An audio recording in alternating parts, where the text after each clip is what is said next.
If someone told you that one simple thing you do every single morning could quietly protect you from one of the most common and dangerous conditions affecting people over 50, would you want to know what it is? Because today, that is exactly what we are going to talk about. And I want you to stay with me, because what I am about to share is not complicated, it is not expensive, and it does not require you to overhaul your entire life. But it could genuinely change the direction of your health in ways most people never expect. Here is what surprises most people when they sit down with an endocrinologist for the first time. They walk in expecting to hear about medications, about complicated diets, about numbers on a chart that feel completely out of their control. And what they hear instead shocks them. Because the truth is, the most powerful tool for preventing and reversing blood sugar problems after the age of 50 is not sitting on a pharmacy shelf. It is built into your daily routine. And most people are getting it completely wrong without even knowing it. I want to be upfront with you right now. This is not about making you afraid. This is not about dramatic warnings or worst-case scenarios.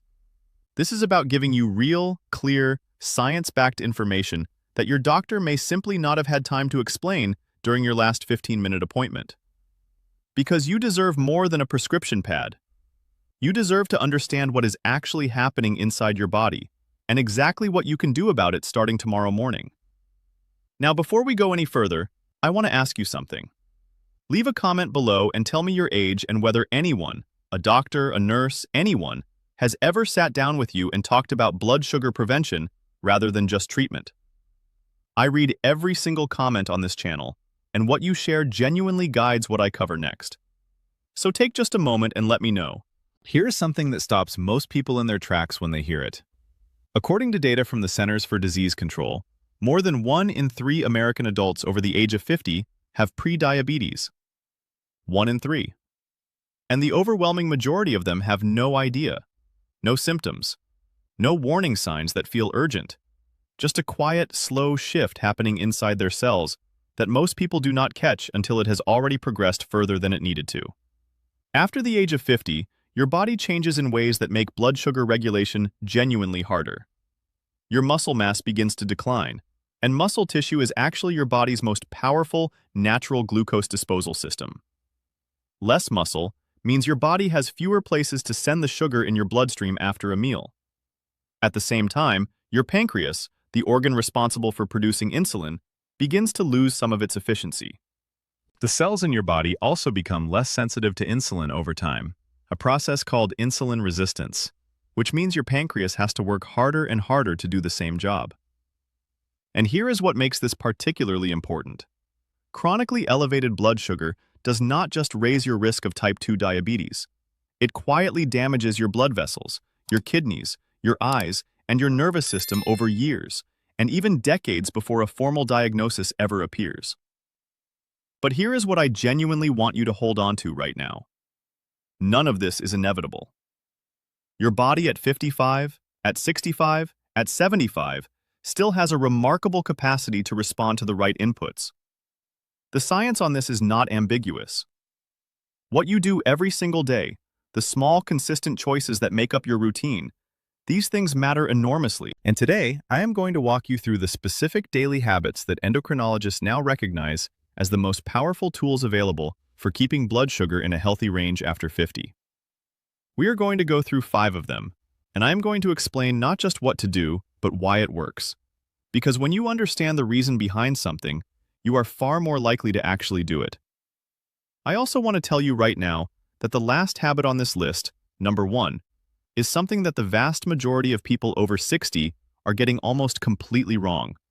And fixing it alone could make a significant difference to your blood sugar levels and your overall health. So please stay with me all the way through, because the habits build on each other, and each one becomes more powerful when it is paired with the others. Let us start with number 5, and it is one that almost everyone underestimates. We are talking about morning water, but specifically the timing, the amount, and what you pair it with. Not just hydration in a general sense, but a deliberate, intentional practice that sets your metabolic tone for the entire day. Here is why this matters so much after 50. During the night, your body is doing an enormous amount of repair and maintenance work. Your liver, which plays a central role in blood sugar regulation, is processing glucose and preparing to release it into your bloodstream as you wake up.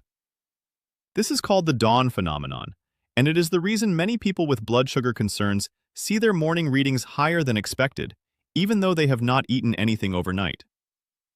When you wake up mildly dehydrated, which research suggests is the norm for most adults over 60 because the brain's thirst signaling becomes less accurate with age, that liver glucose release becomes less efficient to clear. Your blood viscosity increases slightly, your kidneys work harder, and your body's ability to move glucose into cells slows down.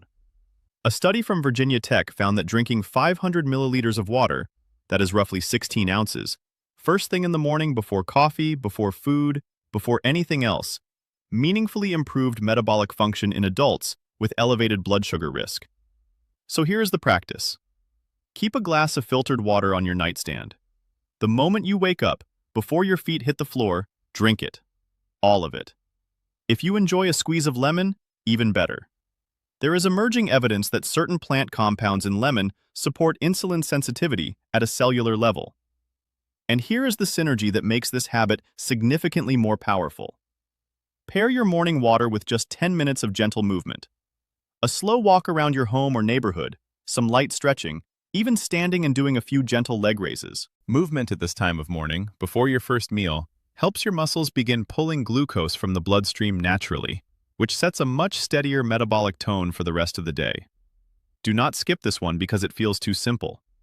Simple does not mean ineffective. In fact, sometimes the simplest things are the most powerful. Number 4 is something that has been spoken about a great deal in health circles over the last several years, but rarely with the specific framing that makes it most useful for people managing their blood sugar. We are talking about fiber, but not just any fiber, and not just any amount. We are talking about a specific type and a specific strategy that can dramatically change how your body responds to every meal you eat. There are 2 main types of dietary fiber: soluble and insoluble. For blood sugar management, soluble fiber is the one that does the heavy lifting, and most people over 50 are getting far too little of it. Here is how it works.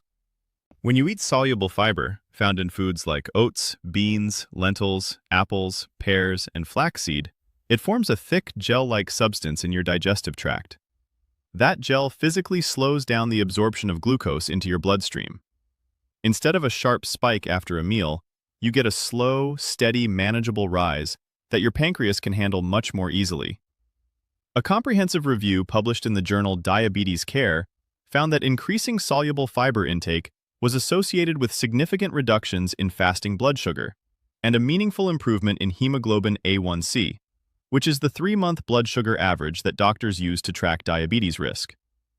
But here is the detail that most people miss. It is not just about eating more fiber, it is about when you eat it and what you pair it with. Research now suggests that eating your fiber-rich food at the beginning of a meal, before your protein, before your carbohydrates, reduces the blood sugar spike from that entire meal by up to 37%. Think of it like putting a buffer down before the main event. A small bowl of lentil soup before your main course. A few apple slices before your pasta. A tablespoon of ground flaxseed stirred into water before you sit down to eat. These are small changes that create large effects over time. Aim for at least 25 to 30 grams of total fiber daily, with the majority coming from whole food sources rather than powders or supplements.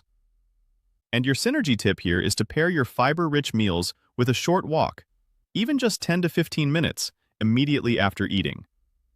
Research from George Washington University found that short walks taken within 60 to 90 minutes of a meal reduced post-meal blood sugar spikes more effectively than a single longer walk taken at a different time of day. The combination of fiber and post-meal movement is genuinely one of the most powerful blood sugar tools available to anyone, at any age.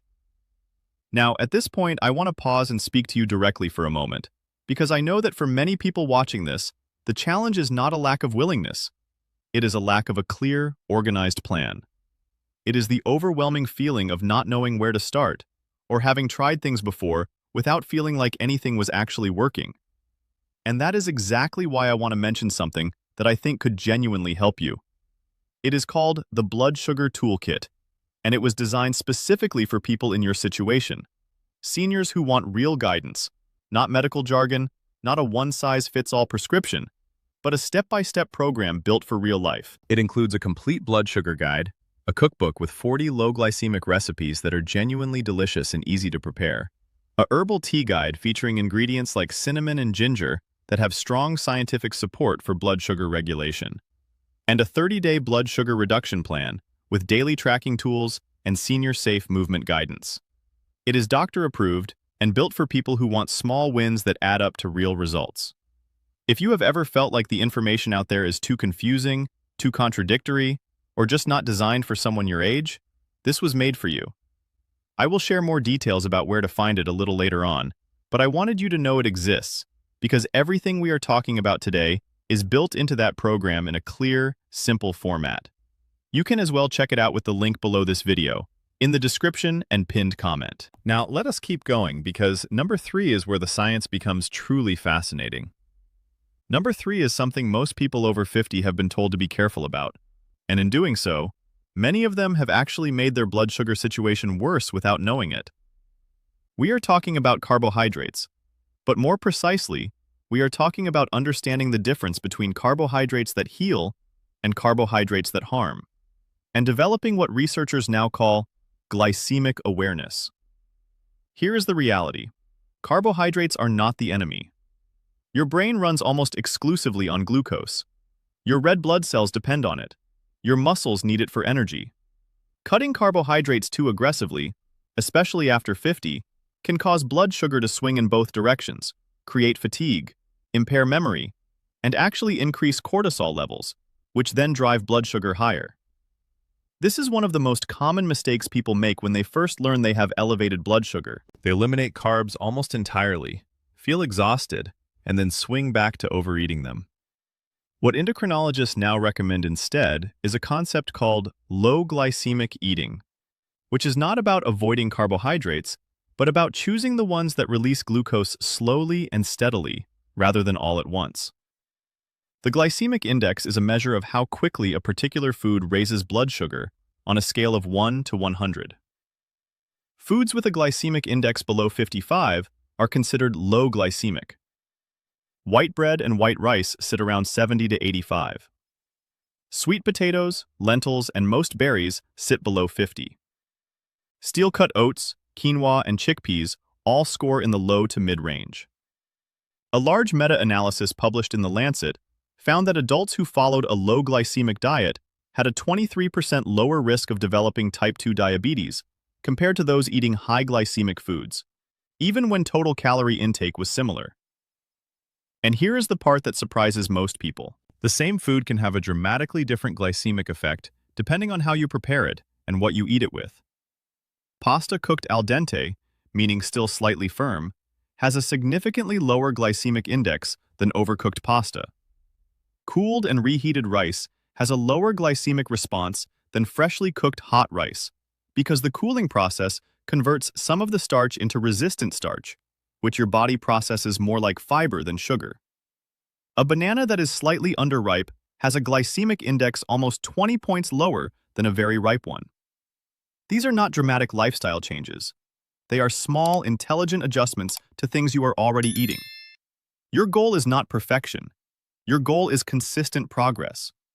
Swapping 2 or 3 high glycemic staples in your weekly diet for lower glycemic alternatives creates a measurable difference in your blood sugar patterns within weeks. And the synergy tip for this habit is to always combine your carbohydrates with protein or healthy fat. A handful of walnuts with your fruit. Eggs with your oatmeal. Olive oil drizzled over your sweet potato.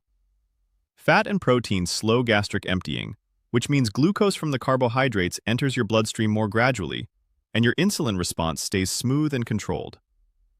Number 2 is something that has been used in traditional medicine for thousands of years, across cultures from India to China to the Mediterranean. And what modern science is now confirming about its effect on blood sugar is genuinely remarkable.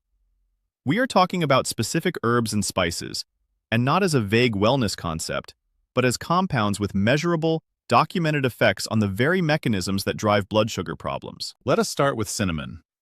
A study published in the journal Diabetes Care found that just half a teaspoon of cinnamon daily for 40 days reduced fasting blood sugar in adults with type 2 diabetes by an average of 18 to 29%.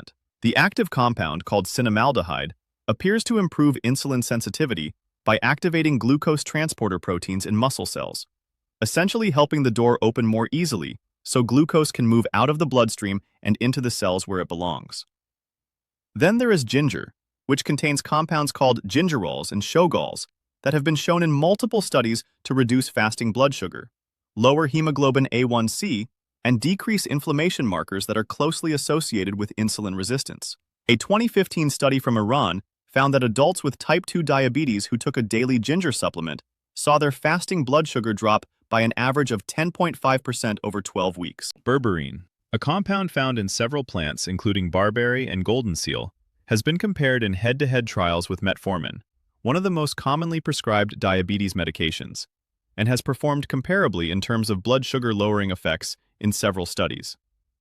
And fenugreek, a spice common in South Asian cooking, contains a soluble fiber called galactomannan that slows glucose absorption in the digestive tract, and multiple clinical trials have shown meaningful reductions in both fasting and post-meal blood sugar with regular use. Now, I want to be completely clear with you.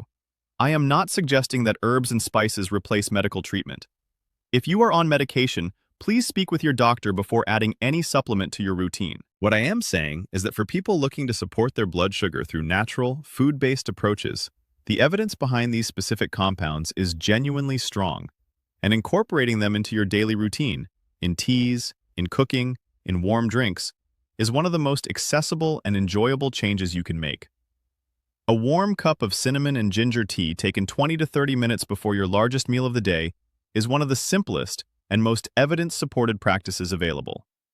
It is pleasant, it is calming, and it is working at a cellular level to prepare your body for the glucose that is about to arrive.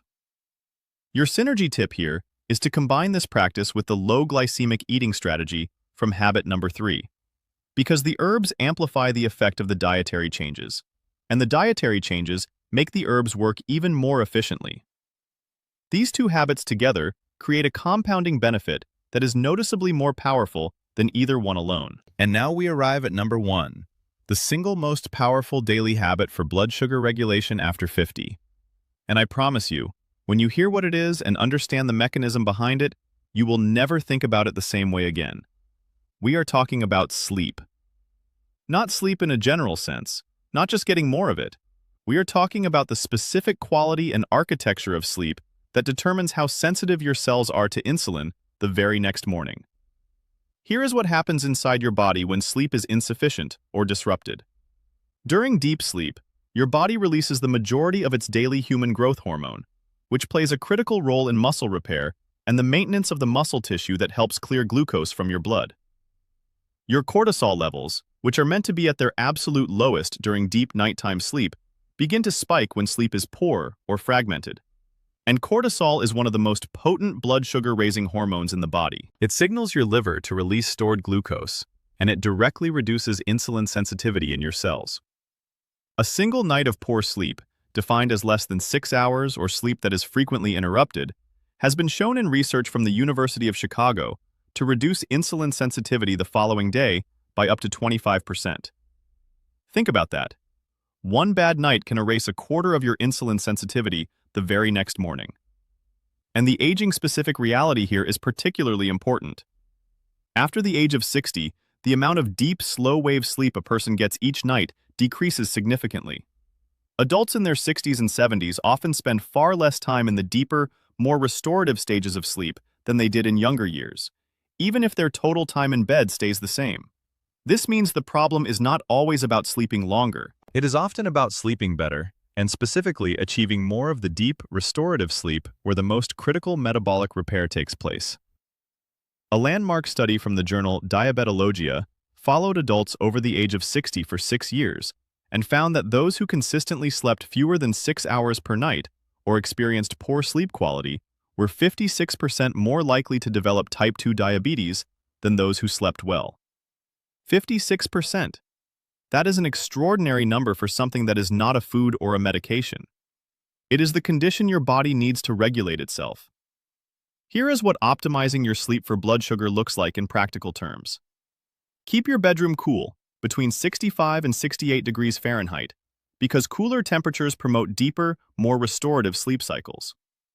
Make the room as dark as possible, because even dim light during sleep has been shown to suppress melatonin and elevate cortisol. Set a consistent sleep and wake time every single day, including weekends, because your body's internal clock, called the circadian rhythm, governs insulin sensitivity, cortisol release, and glucose metabolism, and it functions best when it is running on a reliable schedule.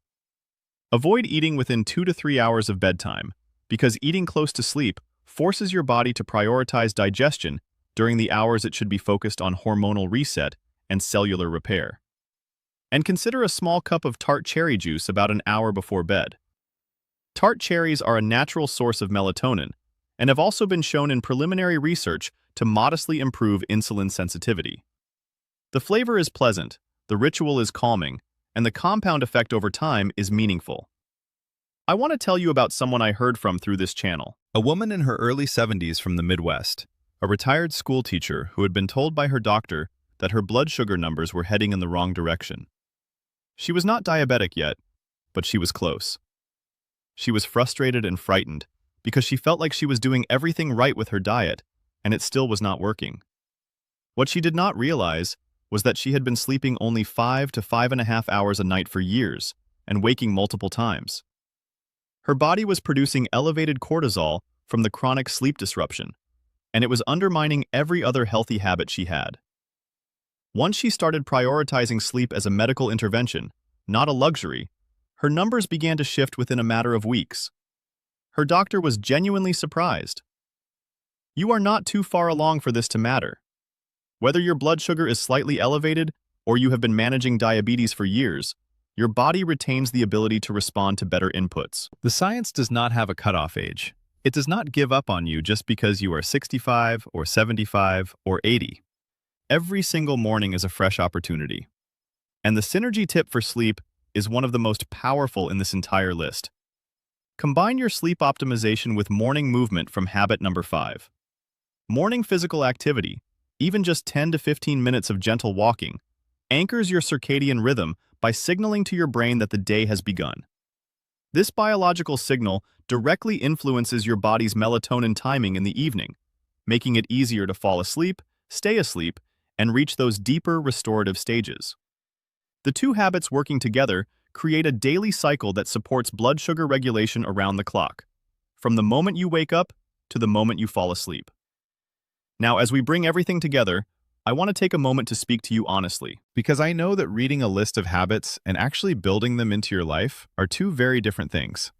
I know that if you are in your 60s or 70s, you may have already tried things. You may have already felt the frustration of starting strong and then losing momentum. You may have been told confusing or contradictory things by different doctors, different books, different articles, and you simply do not know who or what to trust anymore. That is exactly why I want to come back to the blood sugar toolkit, because I genuinely believe it is one of the clearest and most practical resources available for seniors who want to take control of their blood sugar without feeling overwhelmed. Everything we have talked about today, the morning hydration, the fiber strategy, the low glycemic eating, the herbal compounds, the sleep habits, they are all woven into this program in a structured, day-by-day format that removes the guesswork entirely. The 30-day blood sugar reduction plan walks you through exactly what to do each day, in plain language, with tracking tools that help you see your progress clearly. The cookbook means you are not staring at a list of allowed foods wondering what to cook. The herbal tea guide means you do not have to research anything on your own. It is all there, waiting for you. And it was built specifically for people who want a plan that fits real life, not a clinical trial.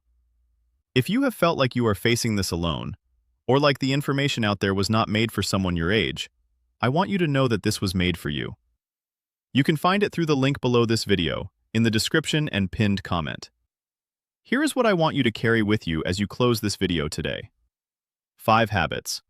Morning water before anything else, paired with gentle movement. Soluble fiber at the beginning of your meals, paired with a short walk afterward. Low glycemic food choices that do not require you to give up the foods you love. Just swap a few and pair them wisely. Cinnamon, ginger, and the herbs that have been supporting blood sugar health for centuries, enjoyed simply and daily. And sleep, treated not as an afterthought, but as the foundational metabolic reset your body depends on every single night. These are not dramatic interventions. They are not expensive. They do not require a prescription or a specialist or a gym membership. They require intention, consistency, and the understanding that your body is worth taking care of at every age. Whether you are 55 or 85, the biology of prevention does not stop working for you. Your cells are still listening. Your body is still capable of change. And every small choice you make in the right direction builds on the one before it. You are not too old for this. You are not too late. The research says so, and so does every story of someone who decided at 68 or 72 or 76 to start treating their daily habits as medicine. Because that is what they are. If this video gave you something useful today, I would love for you to share it with someone you care about. A spouse, a sibling, a friend who has been told their blood sugar numbers are a concern. And please subscribe to this channel if you have not yet, because every day we go this deep into the things that actually matter for health after 50. And now I want to hear from you. Which of these 5 habits are you going to start with? And has sleep ever been something a doctor talked to you about in connection with your blood sugar? Leave your answer below. I read every single comment, and your story matters to this community.